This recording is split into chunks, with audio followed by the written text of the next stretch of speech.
Vou começar, como é a minha tradição, à hora, desejando uma boa tarde a todos aqueles que nos acompanham por via telemática, e em especial ao Dr. Jaime Regalado, que aceitou o nosso desafio. Eu saúdo, sobretudo, os membros que não fazem parte do Conselho Científico da Comissão, em especial os artilheiros que aqui estão presentes. Permitam-me que antes desta conferência da Comissão, no novo horário, entre as 12 e as 13, curiosamente, 11 horas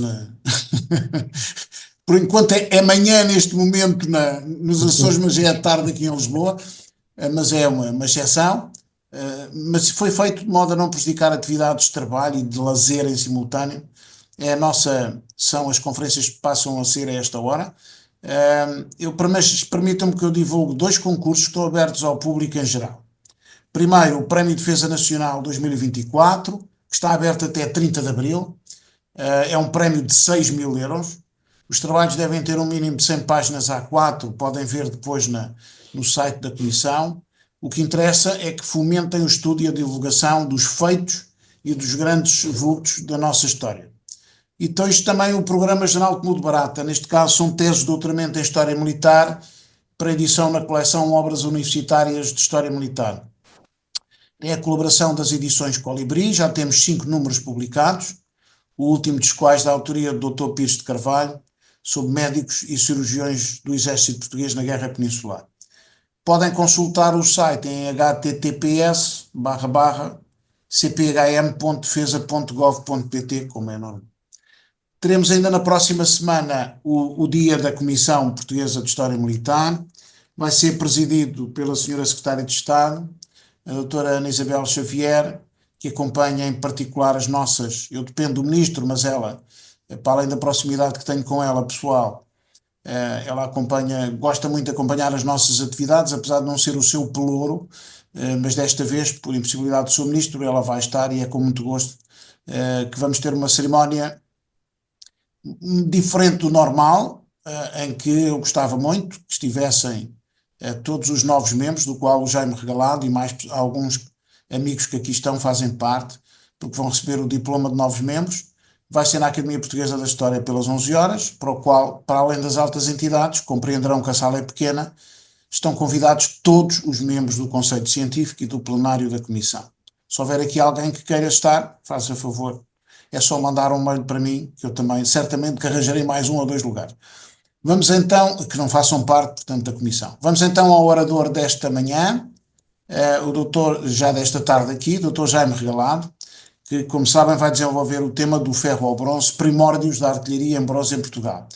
O Jaime Regalado nasceu em Moçambique, em 1964, é licenciado em Bioquímica pela Faculdade de Ciências da Universidade de Lisboa, foi aspirante a oficial no SIAC, sob as ordens, isto não vem no currículo dele, não é? Ele teve as ordens do capitão João Vera Borges. Ele, à altura, recuperou e de que maneira as peças 4 centímetros, também as quádruplas, recuperava tudo. Portanto, eram 1000 ofícios, para além de dar instrução, não tinha descanso nem um minuto. Eu acho que o bichinho começou aí para a recuperação de armas e para uma maior ligação, digamos, ao armamento, não só ligeiro, como vamos ver hoje. Frequentou pós-graduações em História Militar, na Lusíada, doutoramento em História, Defesa e Relações Internacionais com a Academia, mas finalmente, parece que é agora que vai fazer acabar doutoramentos, já vai no terceiro, agora é o doutorando em História Insular e Atlântica na Universidade dos Açores, já havia tese. Ele também tem uma vasta obra publicada, como podem ver, mais de 40 artigos, 12 livros, 6 como autor e 6 como coautor. Eu destaco aqueles que li, o Portugal e o Fim da Grande Guerra, com António José Tel, em 22, Carabinas e Pistola, 2020, tenho aqui mesmo ao lado, e Armamento Ligeiro, aliás, tenho estes 3 aqui no meu armário, e Armamento Ligeiro da Guerra Peninsular, que era de 2010. É investigador, conselheiro, comissário técnico, coordenador editorial. Como sabem, a disponibilidade é total.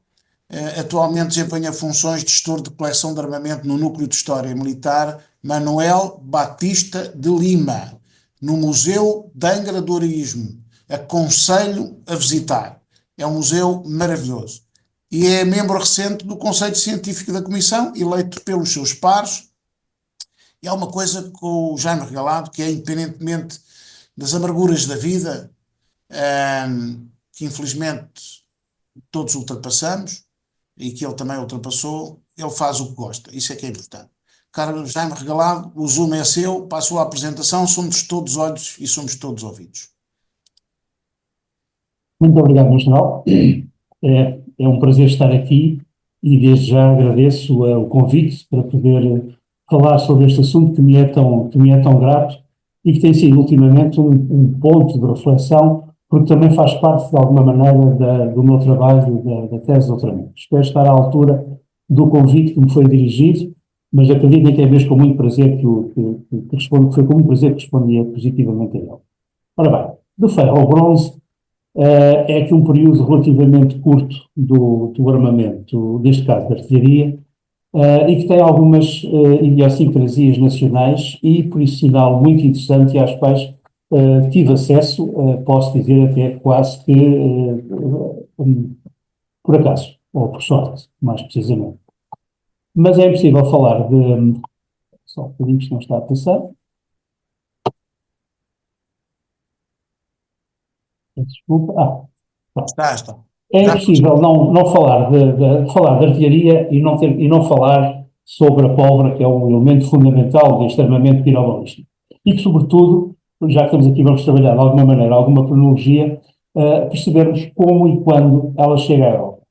Aparentemente, a pólvora desenvolvida na China, como já é referido por toda a gente, ela chega à Europa através das invasões mongóis, sobretudo quando estas invasões passam a linha do Volga e começam a chegar à Europa mais a leste, nomeadamente até a chegada até a Áustria, é talvez o ponto mais ocidental onde chegam, mas também há uma outra via de acesso ou de entrada, que é pelo Norte da África muçulmana. E então aí, também trazidos até ao Próximo Oriente por estas invasões mongóis, mas depois pelo Norte da África muçulmano, elas vão chegar às repúblicas marítimas italianas, portanto, Florença não, peço desculpa, está a falhar. Mas também para a Península Ibérica, porque no sul da Península Ibérica havia ainda um califado, embora já dividido em taifas, mas havia ainda um califado muçulmano e ao qual chegou também a pólvora. Desta maneira, a pólvora entrou na Europa.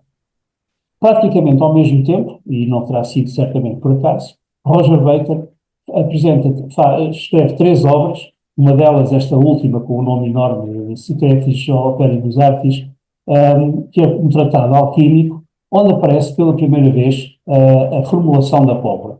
É uma pólvora que eu ainda hoje discuto se ela teria alguma eficácia como elemento pirobalístico, uma vez que ela tem uma baixíssimo teor de nitrato de potássio, portanto o salite. Portanto, ela provavelmente não geraria pressões muito elevadas, portanto seria se calhar mais pirogénico do que pirobalístico. De qualquer maneira, a primeira formulação aparece poucos anos depois da entrada das forças mongóis na Europa do Leste. Mas 1326 é o ano que põe, a nível global, fim a qualquer ambiguidade sobre a questão do emprego de engenhos pirobalísticos. Em 1326 há um decreto florentino que refere explicitamente o Magistri Bombardarum, que é, à partida, o indivíduo, o mestre bombardeiro. Portanto, já existia até uma função pré-definida. E refere também as palotas férreas e canões de metal, o que significa que eram balas de ferro e canhões de metal. E aqui temos a primeira distinção, ao mencionar, por um lado, o ferro e, por outro lado, o metal, levando-nos já a pensar que estes canhões fossem em bronze. Reparem que, na altura, a tecnologia para a fundição do bronze é muito deficiente e não se consegue fundir grandes quantidades, para o ferro, e não se consegue fundir grandes quantidades de ferro. Daí que a artilharia em ferro fundido só vem a aparecer nos meados do século XVI, no segundo quartel do século XVI. Portanto, o bronze, até porque já havia um conhecimento dessa tecnologia da fundição do bronze, já que funda a temperaturas mais baixas, e por outro lado já havia essa tecnologia dos mestres que faziam sinos, provavelmente isto terá surgido quase ao mesmo tempo as bombardas, as bocas de fogo de ferro e de liga de cobre, geralmente de bronze. E entre 1326 e 1327 temos a primeira representação iconográfica de uma boca de fogo. Ela aparece nesta obra de Walter de Lemaitre, é um livro de conselhos para Eduardo III de Inglaterra, e esta iluminura mostra-nos claramente o emprego de uma boca de fogo, que lança ainda um projétil em forma de virote, mas tem aqui um aspecto já muito importante. Se observarmos a iluminura com atenção, a peça está recoberta a folha de ouro, o que faz pensar que esta boca de fogo já era em bronze. O que é que se observa? Observando toda uma série de iluminuras, observa-se a regressão destas bocas de fogo em bronze e o recrudescimento das bocas de fogo em ferro forjado. E essas são as que, ao longo da Guerra dos 100 Anos, que é basicamente onde a artilharia se vai começar a afirmar, sobretudo após a Batalha de Crécy, quando há de facto o aparecimento da artilharia ou é usada de uma forma já mais consciente e também depois todo o investimento que a França faz na artilharia, que vai dar uma grande vantagem num dado momento. Portanto, vão coexistir as bocas de fogo em ferro forjado com as bocas de fogo em ligas de cobre. Agora, o que as iluminuras, o que a iconografia nos mostra, é que, porque os textos são omissos em relação às técnicas de produção e em relação à natureza das peças. Só temos mesmo iconografia, infelizmente, temos, para nós percebermos o ponto de situação. E a verdade é que, rapidamente, as bocas de fogo em ferro forjado, que é a tecnologia do ferro que é conhecida na época e que é facilmente trabalhável na época, predominam em relação às bocas de fogo em liga de cobre, bronze. Apesar das grandes vantagens que o bronze tem, mas já vamos ver mais à frente, de facto o ferro forjado era a tecnologia conhecida. Onde é que ela foi emprego? Eu estou ainda a nível global. A primeira batalha que há efetivamente, para tudo isto começa a ser tudo muito junto. 1326 é aquele documento florentino, 1326-27 é a obra do Walter de Lemaitre, 1327, Batalha de Stanhope Park, é a primeira batalha em relação à autodeterminação dos escoceses, chamamos assim, e as forças inglesas, pela primeira vez, está documentado o uso da artilharia. Mas é na Guerra dos 100 Anos, como referi, que a artilharia se vai vulgarizar, vai ser integrada num processo da tática, sobretudo no que diz respeito aos cercos. Portanto, é essencialmente uma arma da poliorcética, tanto de quem cerca como de quem é cercado. E Crécy, como já tinha dito, marca de facto a entrada, 1346, marca de facto a entrada em força da artilharia no campo de batalha. E a primeira representação que conhecemos da artilharia na Guerra dos 100 Anos é precisamente no cerco de Orléans, em 1428, que, como vemos, já podemos aqui observar, temos aqui uma boca de fogo pela sua cor é em ferro, e temos aqui uma outra em primeiro plano, pela cor será em bronze. E aqui está bem perdido um pelouro em pedra, que foram de facto os primeiros projéteis que foram usados nestas bocas de fogo muito primárias, primitivas, mais precisamente. Vejamos aqui no cerco de Bordeaux, em 1450, portanto já quase no final da Guerra dos 100 Anos. Tenho aqui uma possibilidade de vermos a gravura como um todo, mas vamos ver aqui os detalhes. Nós temos aqui 1, 2, 3, 4 bocas de fogo, uma quinta boca de fogo aqui, não, esta não sabemos exatamente, mas parece ser em bronze. Então temos aqui 6 bocas de fogo, das quais apenas 2 a cor indicia tratarem-se de bocas de fogo em bronze. Portanto, isto, digamos, documenta a afirmação que fiz anteriormente da predominância de bocas de fogo em ferro forjado. Aqui, esta gravura é muito interessante, apesar de representar apenas 2 bocas de fogo, mas pela primeira vez aparece uma gravura que nos dá conta dos efeitos balísticos destas bocas de fogo, ao mostrar-nos, isto é a entrada depois da captura da cidade de Évreux, em 1487, já depois da Guerra dos 100 Anos, mas onde se pode observar aqui as rupturas nas paredes, as fissuras e mesmo aqui aberturas grandes. É a única gravura que nos mostra detalhes da balística de efeitos destas bocas de fogo. As bocas de fogo são estas, afinal, em ferro forjado.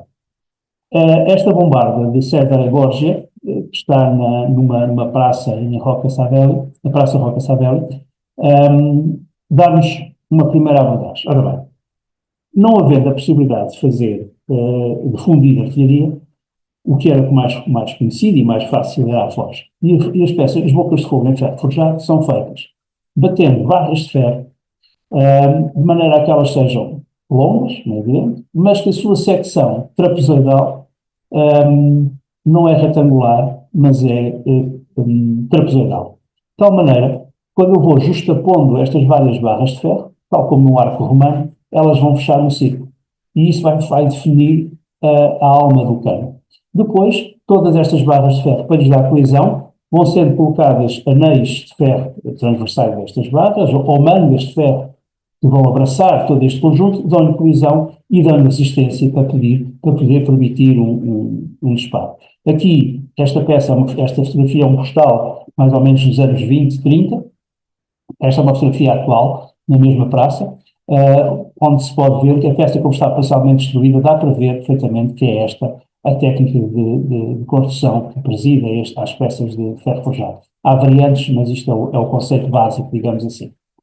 E a diversidade das bocas de fogo é imensa. Agora, e aqui pomos já uma coisa para pôr ordem na mesa, digamos assim, que é sempre a dor de cabeça, a nomenclatura da artilharia.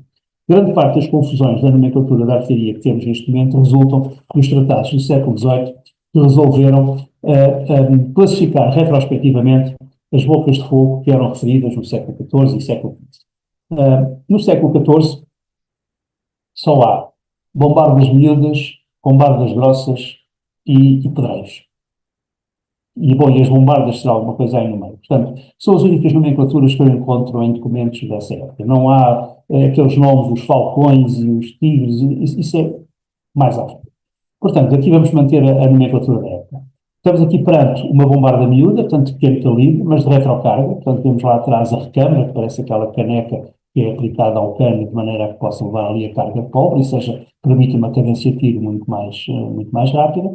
E temos aqui uma bombarda grossa, de antecarga, recamerada, portanto, a câmara, o sítio onde leva a pólvora é muito mais, tem muito menor diâmetro que o resto, digamos assim, que o cano, de tal maneira, isto permitia carregar até muitas vezes com, este aqui, embora seja considerado uma bombarda grossa, mas isto provavelmente seria um pedreiro, ou seja, isto poderia carregar aglomerados de pedras envolvidos por um pano de linhagem ou de alguma maneira que fosse mantido coeso, e depois, quando disparava,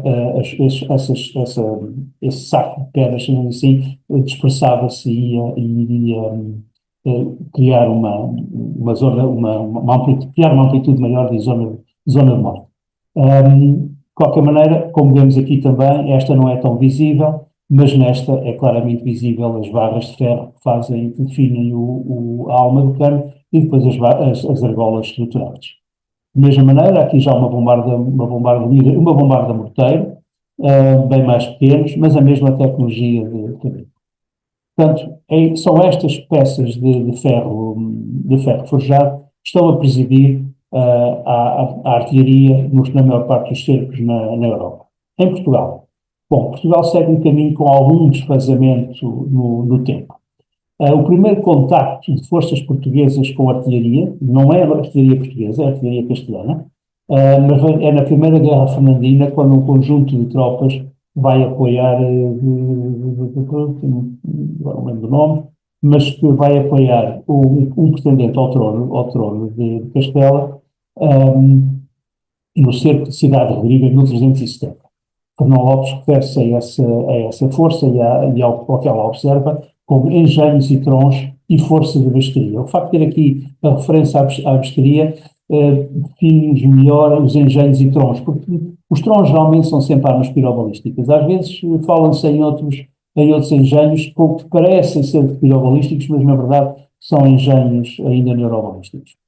E o primeiro indício de que tenha havido fabrico em Portugal de bocas de fogo, ou pelo menos de acessórios, porque isto é vago, é em 1381, quando Dom Fernando vai a Évora mandar fazer engenhos e carros e bombardas e outros procedimentos de guerra. Não temos a mínima ideia do que é que terá sido construído, que tipo de bombardas, não temos nenhuma correlação, mesmo entre as peças que existem no Museu Militar de Lisboa, não conseguimos estabelecer nenhuma correlação entre esta documentação e as peças em existência. E É na crise dinástica de 1383-1385 que a artilharia vai ter um emprego regular, quase exclusivamente na poliorcética. Nesta fase não há ainda artilharia a ser usada nas batalhas campais, que aliás também em Portugal eram raras, quase sempre a maior parte das operações eram operações de cerco. A guerra guerreada, como era referida, era rara. Tivemos aos Barrota e a penso que Atoleiros e pouco mais. E de facto aqui há descrições claras da existência de bocas estavam troncos bem acompanhados de pedras, tem sempre a percepção que os projéteis eram em pedra, e no Castelo de Almada há referência a uma poderosa bombarda, que fizeram tiros e pelos sitiados. Portanto, aqui, durante este período da crise dinástica, já está claramente afirmado em Portugal a presença da artilharia na manobra, na tática, na tática do cerco.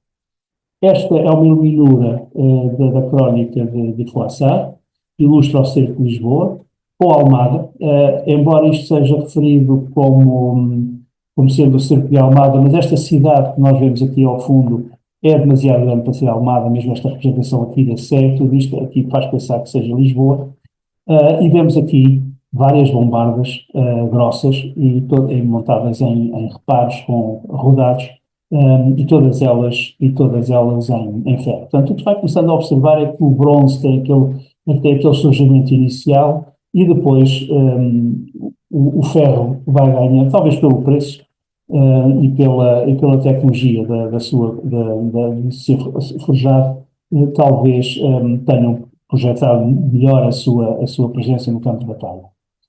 A Elos Barrota é uma velha guerra, uma velha polémica. Sim, parece que o Fernão Lopes refere a existência de trons e bombardas, mas do lado castelhano, mas eu penso que isto terá sido mais num contexto de despojos de guerra do que propriamente, porque empregos na Batalha de Elos Barrota não foram, aparentemente não há descrições que o afirmam. E além disso, o que entra em batalha basicamente é a vanguarda do exército castelhano, e as bocas de fogo nunca estavam na vanguarda, uma vez que até a sua própria mobilidade era bastante lenta. Mas de facto, em Batalha aos Barrotas havia 16 trons e bombardas castelhanos.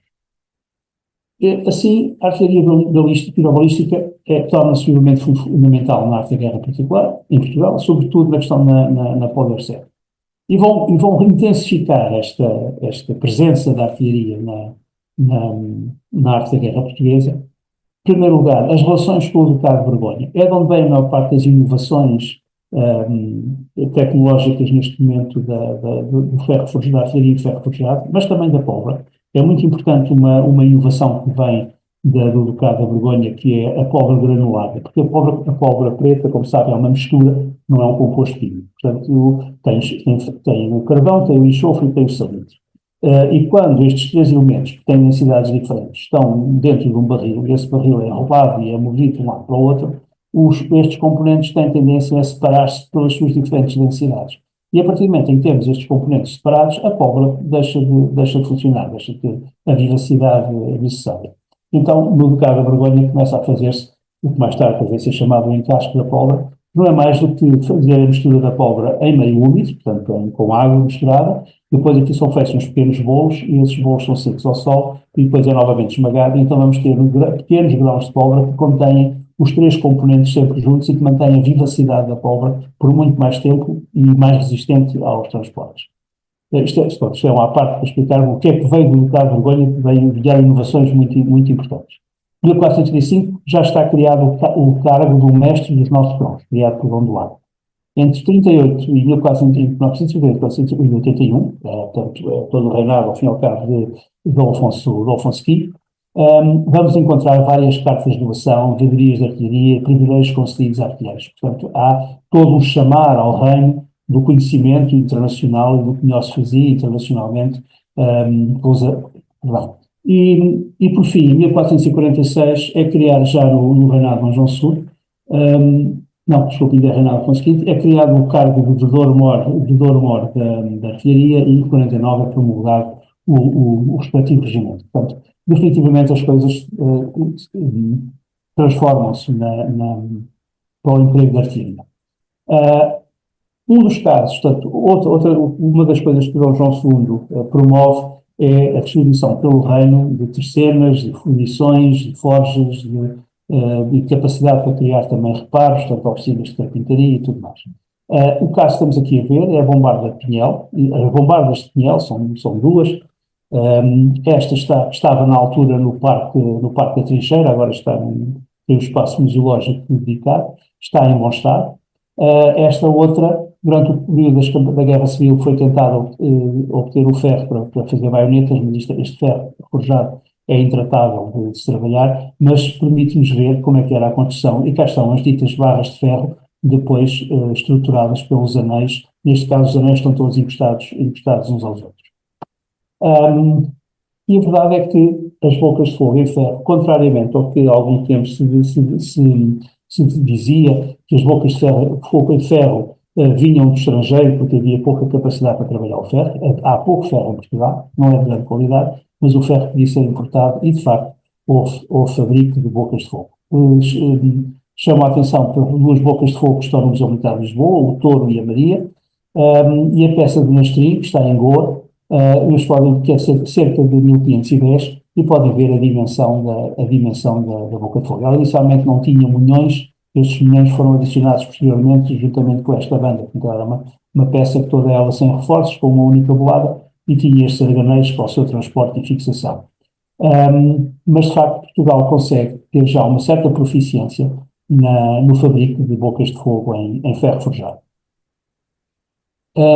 Iconograficamente, o conjunto das tapeçarias de Pastrana, que retratam o desembarque, Cerco de Magro, Argília e Traventeja, são o principal elemento de informação das bocas de fogo, e não só, empregados em Portugal no último quartel do século XV. Não temos grandes tratados, nesta altura ainda não há tratados de artilharia, mas de facto estas tapeçarias, aqui represento uma do cerco de Argila, que são tapeçarias enormes, 11 por 4 metros, e são notáveis, mas notáveis mesmo no detalhe que nos providencia. Por exemplo, eu não vou passar as tapeçarias a canto fino, só ficaríamos aqui o resto da tarde a ver bocas de fogo e derivados.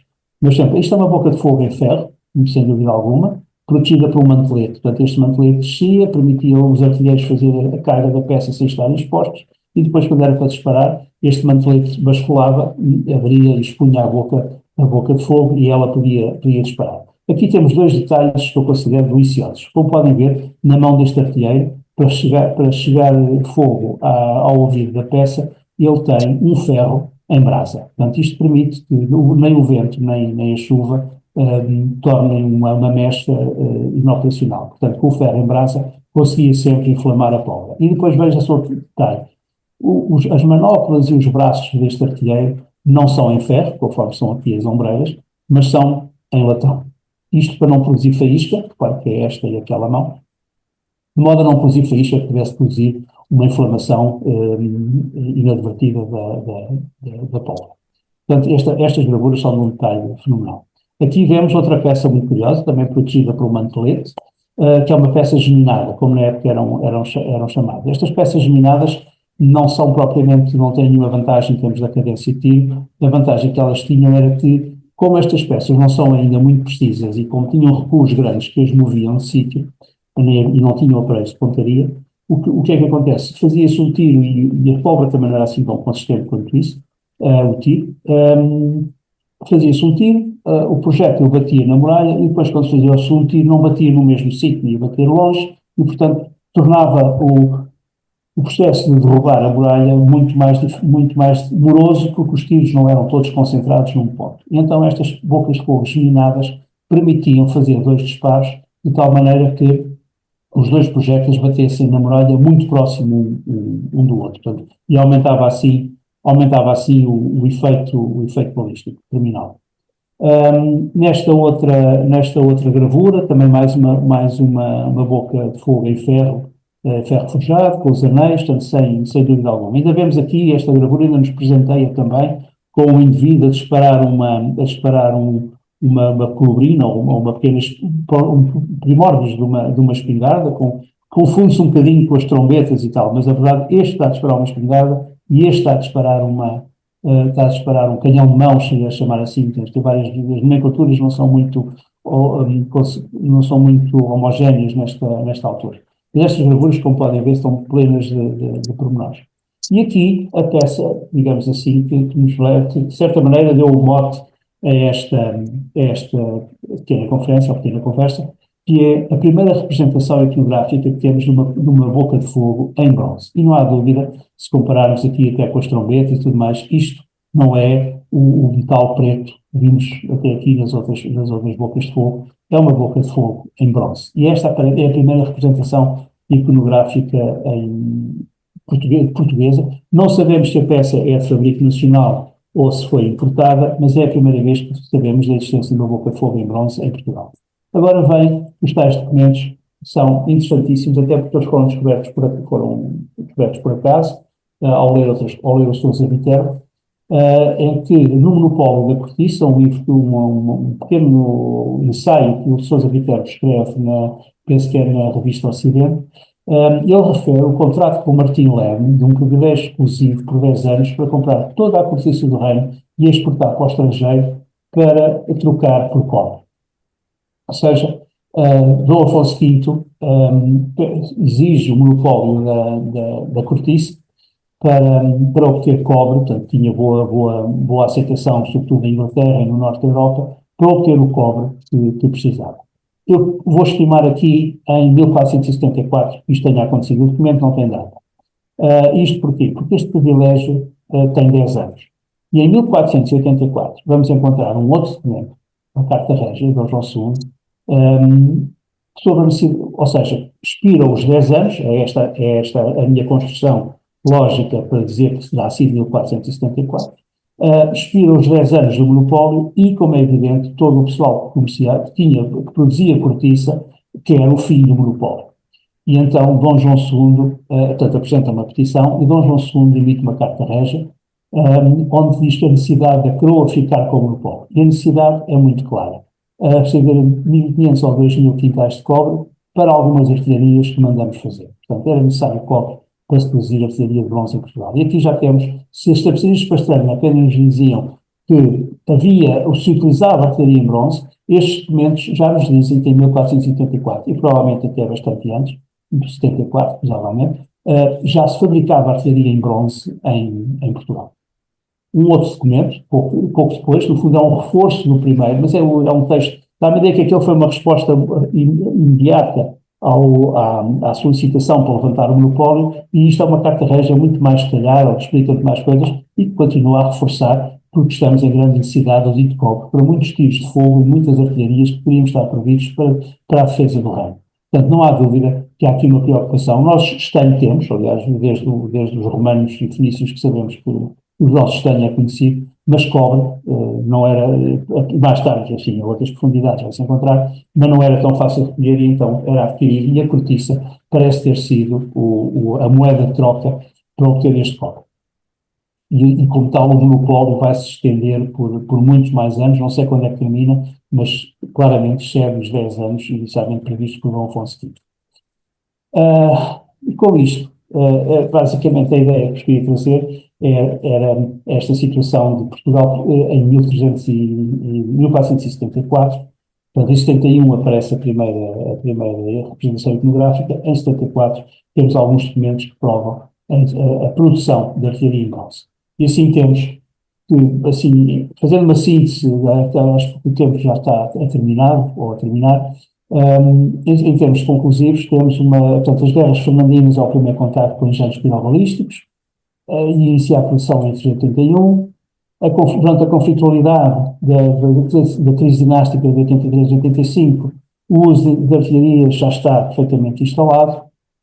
Até 1461 não há elementos que indiquem o uso de bocas de fogo em bronze, apenas ferro forjado, em Portugal, mas é provável que tenham sido usados, não tenham sido adquiridos, mas quando nós vemos as cartas de quitação do Armazém de Lisboa, quando vemos uma série de documentos que fazem listagens dos objetos militares e das bocas de fogo, não aparece nenhuma referência a serem bocas de fogo em bronze.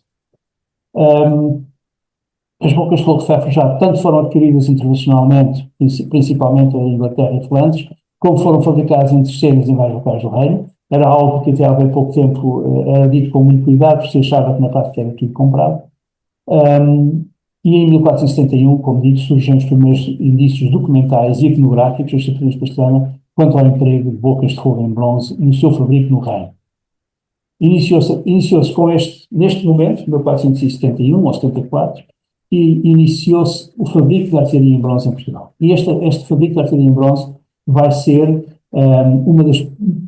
Portugal vai ter uma das melhores tecnologias para a produção de artilharia, a nível da... Não temos peças tão decoradas quanto as peças florentinas ou alemãs, mas temos peças de qualidade, temos peças de bronze de grande qualidade, e que vão suprir praticamente as necessidades do Império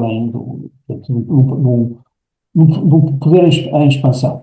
E esta artilharia de bronze, e o domínio do bronze, de tal maneira que ele vai se estender até ao último quartel do século XIX. Quando nos meados de cerca de 1870 aparece a artilharia que era em aço de alma estriada, já carregamento pela culatra até. Há uma grande cisma. Vai-se reorganizar a indústria militar para produzir o aço, uma vez que até nem sequer havia siderurgia a nível civil, e isso traz custos e investimentos incomportáveis, de modo que chega-se à conclusão que vai-se fazer as peças da artilharia em aço serão adquiridas internacionalmente. E, de facto, vem logo em 1874, vem as primeiras bocas de fogo Krupp, com o cano em aço e dá uma estriada. Mas a verdade é que a fundição de bocas de fogo em bronze vai se estender, vai continuar e vai até aos finais do século XIX. Trago-vos aqui este exemplo, que é daqui do Museu de Anglo-Viruísmo, é uma boca de fogo em bronze, uma colubrina, datada de 1543, portanto, pus 45, mas é 43, datada de 1543, mestre fundidor é João Dias, é um fundidor de Dom João III, o Museu Militar tem 3 bocas de fogo deste fundidor, nós temos esta, e outro dia descobri que está mais uma em Canja.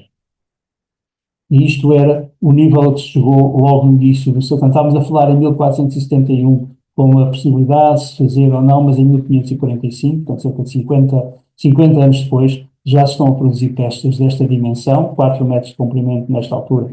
É uma dimensão, é extremamente difícil de fundir uma peça destas, tem que ser fundida de um único jato, mas já havia aqui ativamente preocupações decorativas. Isto vai se estender até ao século XIX, é o canto do cisne da artilharia em bronze em Portugal, nos anos de 1882, já Renato Dom Carlos, vão ser produzidas estas peças, que utilizavam a culatra Krupp, portanto a nossa incapacidade de trabalhar o ferro é de tal maneira que as próprias culatras eram mandadas vir da Prússia, portanto da fábrica Krupp, mas depois a boca de fogo era um bronze especial, porque isto usava granada em ferro, o cano era estriado, portanto o atrito do ferro com o bronze era de tal modo que isto rapidamente gastaria o interior da alma do cano. Então o que se vai fazer é utilizar a tecnologia do bronze comprimido. É uma tecnologia relativamente simples e vai prolongar ainda um bocadinho mais o uso do bronze em Portugal. Mas elas deixam de ser produzidas em 1890, deixam-se produzir este género de peças, embora elas sejam usadas ainda na Grande Guerra, no teatro de operações de Moçambique, ainda são usadas estas peças de montanha, que eram umas peças muito, muito versáteis.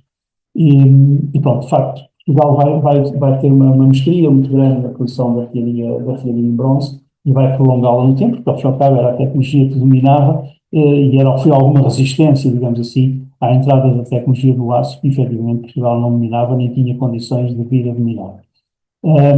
E pronto, basicamente era isto que eu vos queria falar, desta transição do ferro forjado para o bronze. E neste curto espaço de tempo era basicamente o que gostaria de dizer, e agora, como é evidente, estou disponível para questões que queiram levantar e que eu, como é evidente, consiga responder. Obrigado. Como eu disse há pouco, fez-me lembrar o Coronel Varela Rubim, e obviamente, à custa disso também, eu vou fazer a primeira pergunta, que é sempre a difícil, e depois passa a todos vós, os presentes. Aliás, guardarei para o fim, já que há já uma pergunta, passo já ao Gonçalo Feio a palavra. Muito obrigado, Sr. General. Muito obrigado. Eu também vou ser rápido a cumprimentar o orador, o meu prezado, querido e dileto colega e amigo, cumprimentar todos os presentes. Queria perguntar uma coisa é uma dúvida que eu tenho há muito tempo, que tem a ver precisamente com a importação das matérias-primas e dos materiais utilizados para a fundição, para os primeiros canhões em bronze que aprendi hoje, ali por volta de 1471, não é? Arzila, portanto. E conhece-se o circuito comercial da importação deste material? O que era importado? Havia frequência ou regularidade neste circuito comercial? Pontos de origem? O que é que tu me podes dizer sobre este assunto? E muito obrigado e parabéns, aprendi imenso. Foi uma ótima comunicação. Obrigado. Obrigado. Bem, eu não consigo dizer muito neste momento. Espero daqui a mais uns meses já conseguir dizer mais. Mas as fontes de cobre, tanto quanto eu percebi, são a Inglaterra e a Flandres. Flandres é vago, mas seria, digamos assim, norte da Europa. Periodicidade.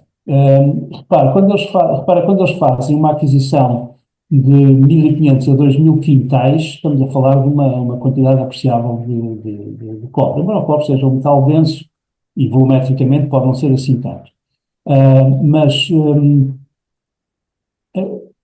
Não podemos esquecer também que a cortiça também tem uma sazonalidade, poderá não ser a única moeda de troca, mas também tem uma sazonalidade na recolha. Eu não consegui encontrar ainda nada que me diga periodicidades do fornecimento, da aquisição do cobre. Sei que era só o cobre, o estanho, à partida conseguimos obtê-lo localmente por mineração.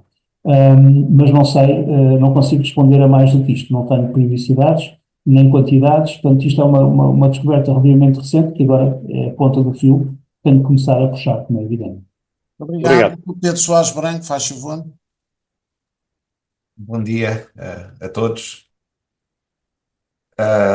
Eu gostava de cumprimentar o Jaime. Isto é um bocadinho quase que leonástico eu elogiá-lo, atendendo a que sou amigo e admirador do Jaime há muitos anos, mas a mim o que me impressiona mais nem é a sua proficiência em história militar, é a sua capacidade de investigar qualquer tema, porque isso tem a ver com o método, e o método transcende, digamos, o conteúdo deste ou daquele estudo.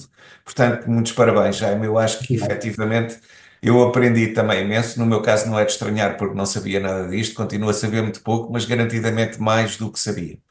Numa pergunta completamente de leigo, eu reparei nas tapeçarias de Pastrana e inequivocamente aquela peça é de bronze, porque efetivamente até há um aspecto curioso, é que a armadura do artilheiro é inteiramente de ferro, não tem os antebraços em latão como a outra de ferro tinha. Mas parece-me que ela ou é facetada ou é também construída de uma maneira sui generis, porque ela não é redonda como seria de esperar numa peça fundida. Eu gostava que pudesse explicar-me isso, ou pelo menos tecer alguns comentários, e já agora dizer-lhe que em 82 ainda reinava Dom Luís. Dom Luís só morreu em 89. Ok. Obrigado e perdoe-me a imprecisão. Mas há peças destas marcadas de Dom Carlos portanto, foram mais tardias, portanto, estendeu-se a produção até mais tarde. Bom, a peça facetada é um aspecto interessante porque ela efetivamente seria mesmo facetada. E talvez as primeiras bocas de fogo de bronze talvez fossem facetadas. Não posso fazer uma generalização, mas começo a ter uma certa desconfiança.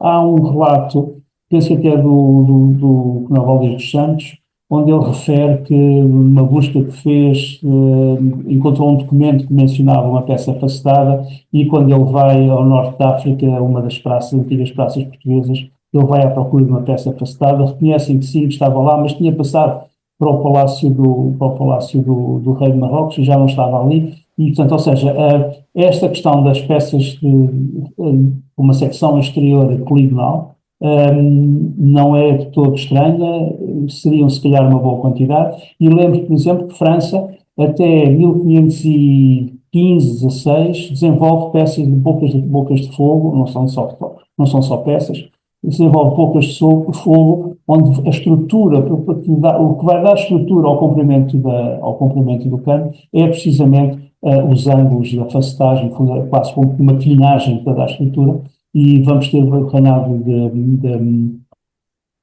equivalente ao reinado de Dom Manuel, e aparecem várias peças de secção octogonal. O Museu de Angra tem, por acaso, tem uma com as marcas do reinado Francisco I de França, e de facto ela é octogonal. Portanto, é possível, é daquelas coisas que ainda agora, as generalizações são sempre complicadas, mas é possível que sim, que as primeiras peças em bronze fossem fundidas e que fossem com uma secção poligonal. Obrigado, Dr. Muito Carlos obrigado. Santos Lopes. Ora, muito bom dia ou boa tarde. Muitos parabéns, muito obrigado por partilha desta informação. É um tema que efetivamente eu tenho estado também a estudar. Toda esta parte eu ando mais entre século XIV e século XVII, por isso obviamente que fica dentro desta área. Eu gostava depois também de com esta oportunidade de dizer que gostaria de partilhar consigo os estudos que eu tenho feito. E acima de tudo, a relação que há entre a evolução da pólvora e a evolução da artilharia em ferro forjado. Porque eu cheguei a algumas conclusões relativamente à questão da dimensão da peça, do tubo, que eu chamo de tubo em vez de cano, mas as dimensões em si e à utilização da pólvora serpentina e depois da pólvora granulada. E é muito interessante. Estas datas que expõe aqui, eu não tinha minimamente a noção, e é realmente algo que era-me desconhecido, e que são pontos que se pode fazer alguma inflexão para se perceber como é que em Portugal terá evoluído a artilharia. Obrigado pela partilha de toda a informação que teve.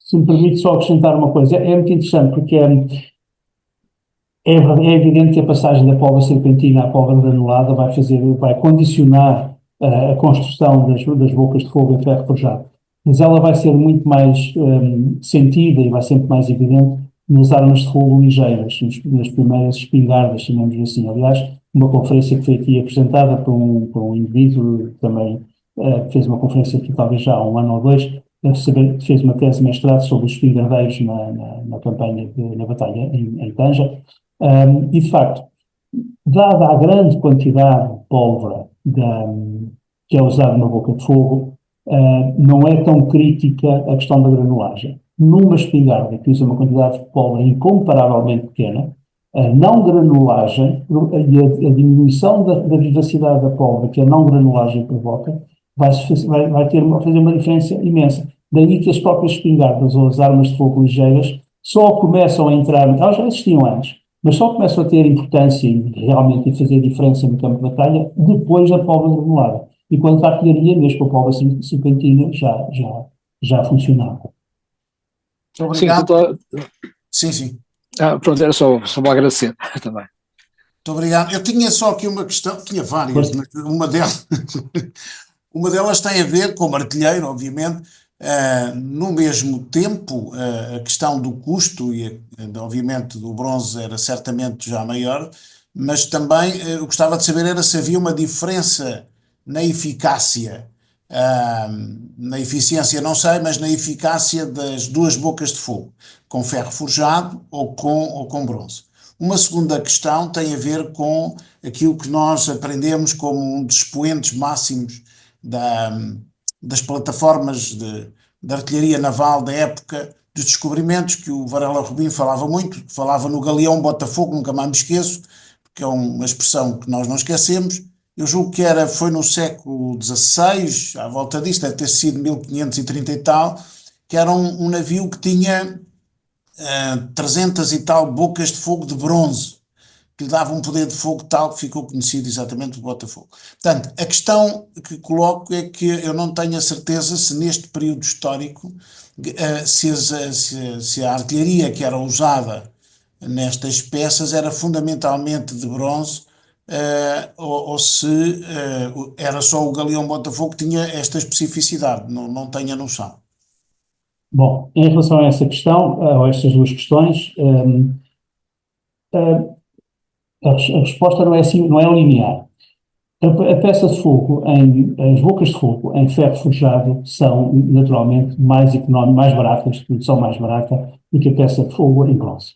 Em contrapartida, a peça de ferro forjado, quando começa a ser gasta, e os vários ciclos de tiros, vários aquecimentos e arrefecimentos e o ferro, com toda a facilidade que tem em fazer oxidação, sobretudo agravada por estes ciclos de tiro e pela capacidade de oxidação da própria pólvora, tem um desgaste mais rápido que o de bronze. Só que a peça de ferro, também quando acaba de atingir o seu tempo de vida, vai fora, não há nada a fazer. Aliás, vamos ver, é um trabalho que estou a fazer também com uma pessoa que está aqui presente, duas pessoas que estão aqui presentes neste grupo, que é as bocas de fogo serem aproveitadas depois para cabeças de amarração, nos portos e tudo mais.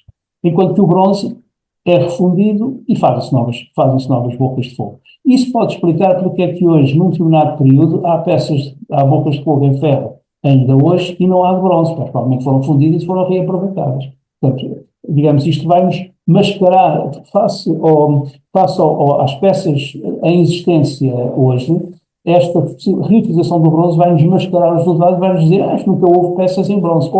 Foram sendo reutilizadas. Portanto, isto, em relação à primeira pergunta, penso que isto responde.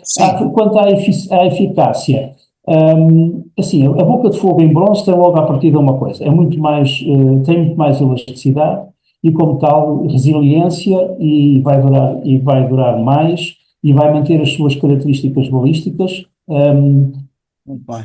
durante mais tempo que a de ferro. A ferro sofre uma degradação mais rápida. E em caso de incidente, de alguma coisa que corre mal, enquanto a boca de fogo em ferro forjado, quando rebenta, estilhaça e produz estragos muito grandes, a boca de fogo em bronze pode fazer um alargamento, pode abrir até uma brecha, mas não estilhaça, portanto é muito mais seguro para quem opera. Pronto, isto em relação à primeira questão. Quanto à segunda questão, e agora, por favor, peço que desculpe, isto aí é uma coisa tramada, peço que me relembre, que eu não tomei nota. A segunda tem a ver com o navio o Galeão Botafogo. Eram 300 e tal peças que eu lembro-me do Varela Rubim falar nisso, e eram todas de cobre. Todas de bronze. A partir do século... Peço desculpa, todas de bronze. A partir do século XVI... A artilharia de Costa, curiosamente, também tinha muitas peças de bronze. A artilharia de Costa. Tudo começa a subir em calibre, assim que o calibre começa a aumentar, o bronze revela logo muitas vantagens sobre o ferro. Mas predomina, a partir do século XVI, penso que predomina a artilharia em bronze. Depois, a partir dos meados do século XVI, a Inglaterra começa a surgir a artilharia em ferro fundido, que já envolve uma tecnologia de fundição, de fornos, que exigem para aquelas massas de ferro maiores, que já exigem uns fornos com algumas características específicas que Portugal não tem, e aí provavelmente vamos fazer a aquisição. Claro que essas peças, sim, são muito mais baratas do que as peças em bronze, mas voltamos à mesma questão. O bronze reutiliza-se, o ferro não. Muito obrigado. Eu acho que atingimos o objetivo. Vamos almoçar certamente com mais conhecedores, mais ricos. Eu agradeço imenso ao Jaime Regalado. Vamos continuar a trabalhar, certamente, no âmbito da Comissão. Eu informo os presentes que a próxima conferência da Comissão vai ser no dia 30 de abril, em abril. Portanto, será preferida pelo professor Dr. Pedro Soares Branco, que está aqui connosco, e intitulada Uniformes Militares Portugueses do século XIX, um guia visual. Para aqueles que se quiserem preparar antes, há muita obra publicada do Dr. Pedro Soares Branco sobre uniformes militares e não só, mas em especial sobre uniformes militares. Muito obrigado a todos pela vossa presença e bom proveito para o almoço.